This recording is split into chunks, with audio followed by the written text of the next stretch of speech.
नमस्ते। हम आप सबको विवाह गीत सुनाएंगे। सोने का ककैया प्रभु जी हमारा के देहले, अरे सोने का ककैया प्रभु जी हमारा के भेजले, अरे झार धाना लंबी लंबी केसरे ललनवा, केसिया झारत मोर प्रभु जी जे अइले, अर चल धाना हमारा के देसरे ललनवा, अर चल धाना हमारा के देस रे ललनवा। कैसे के जाई प्रभु तोहरा के देसवा, अरे कैसे के जाई प्रभु तोहरा के देसवा, अरे मम्मी भी न रहलो न जाई रे ललनवा, अरे मम्मी भी न रहल न जाई रे ललनवा।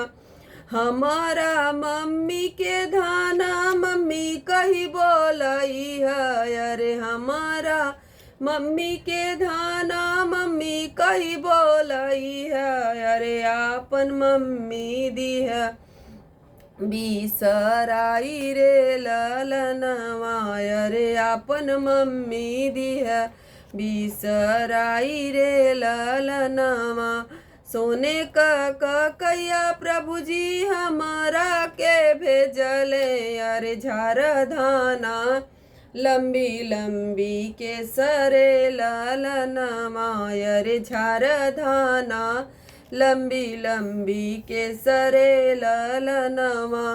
केसिया झारत मोर प्रभु जी जे अइले, अरे चल धाना हमारा तू देसरे ललनवा।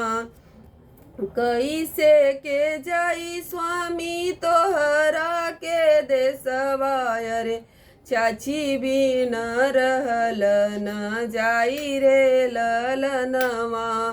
हमारा चाची के धाना चाची कही बोलई है, अरे आपन चाची दी है बिसराई रे ललनवा।